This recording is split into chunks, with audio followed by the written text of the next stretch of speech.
All right, what's up, guys? Get 1.5 million questions about this bike, so give you a quick little rundown here.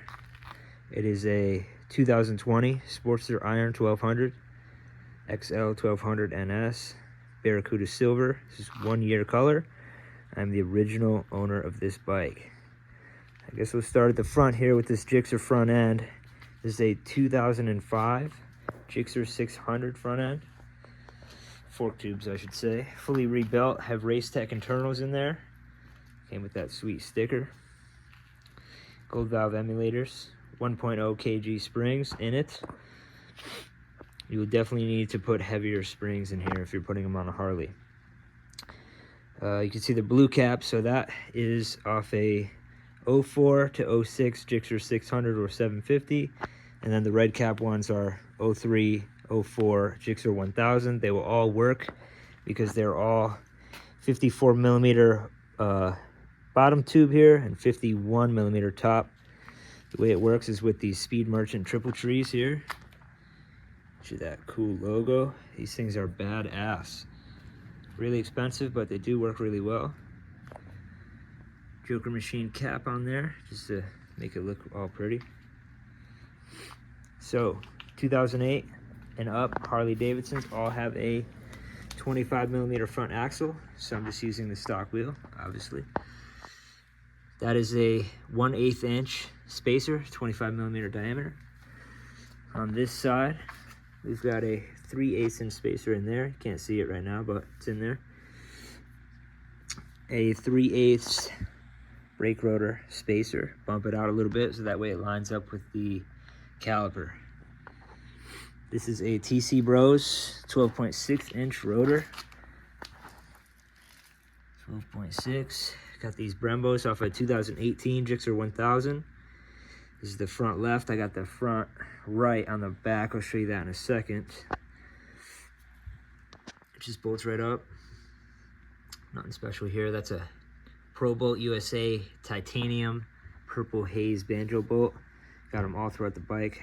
Cormoto brake lines going up. These things are bitching. On the rear here, got the other Brembo. So I just brought them like off a front end, front right, front left. This is the front right. I did have to cut the caliper down a little bit. You can see there, about 3/8 of an inch, just to get it to line up on this rotor. This is an 11.5 inch TC Bros rotor. Both semi-floating, so they don't rattle, but they also don't heat up, which is perfect. Cormoto brake lines again, titanium, banjo bolts, Rebel Fini bracket on there. It's nice. I used, I think, every single spacer in the kit in here. 1/4 inch axle spacer there. The rest is all stock. We got these Legend Revo Arc piggybacks, 14 inch rear shocks. Things are badass. See that Sporty Mob logo on there? Got these from Levi, who runs the Sporty Mob page. Shout out to Levi. These were his old shocks. Vogler USA shifter tip. Will not save your shoes. Who's Cami Crash Bar. I don't know if he's still in business, but it works for me. Amazon pegs, baby, front and rear. This bag is a Thrill Seekers bag. It's actually made to go on a dirt bike on the handlebars, but fits perfect right here.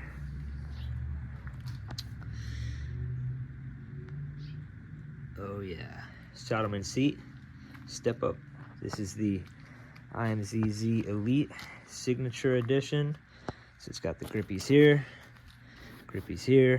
carbon fiber on top. Make it look all nice. We got a Barnett clutch in there, extra plate, extra steel. Runs on AMS oil. Thing is bitching. Go to handlebar setup. We got Builtwell Lumicore grips. These are very expensive grips, but they're very, very nice. And you could change this rubber if they ever get worn out. Mr. Lucky 3-inch mirror. Got the 1-finger clutch and brake levers, both shorties.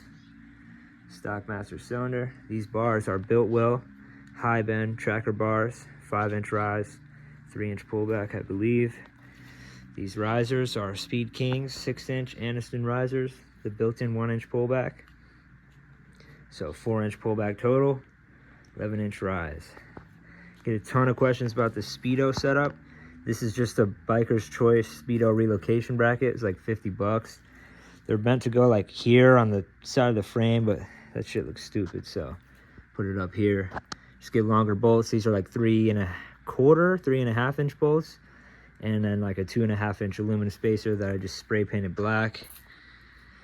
They just bolt right into the top of the headlight brow, and then the Speedo kind of just rests on the fairing. Even if you didn't have the fairing, it'd still just bolt right up, fit perfect. OEM fairing comes in these bikes. I really like it. Don't mind the dead bugs. This is a San Jose custom Ignite headlight. I think it's stupid bright, the way that it should be. Let's walk on around the back here. I got all my turn signals and all that safety shit deleted because it's gay. Those taillights are Hogworks, I think. LED halos, pretty badass. Pirelli Night Dragon GT on the rear. It's a 150, 80, 16. It's a fat ass tire, dude. Thing grips like so good, and I love it. This chain setup, this is a super light sprockets chain setup. There's a 54 tooth in the rear, 22 up front, so it's +2 in the rear. Got the tracker die chain slider up in there, so you don't tear up your passenger pegs. This thing's bitching, dude. Chromoly rear sprocket. I don't vibe with the aluminum ones. I just don't trust that shit. Had to do a double banjo setup on the rear brake light switch here. So you can see I just have 2 stacked on top of each other, and then the brake light switch is up in there. Because the stock one is like some weird Y band thing. It's bullshit. This is the way to do it. This is the way Harley should have done it. We got a TBR Comp S 2-in-1 exhaust. Thing is stupid loud, and I love it. Arlen Ness Big Sucker air intake. Big Sucker 2 air intake. Runs on a Vance & Hines FP3 tuner. She's legit, boys. Absolute ripper. Motor stock, haven't done anything to that. Don't really plan on it, maybe just some cams. These bikes are plenty fast the way that they are, especially if you know how to ride. Give you a quick little walk around to finish her off. If you have any more questions, leave them down in the comments below. I will do my best to answer them.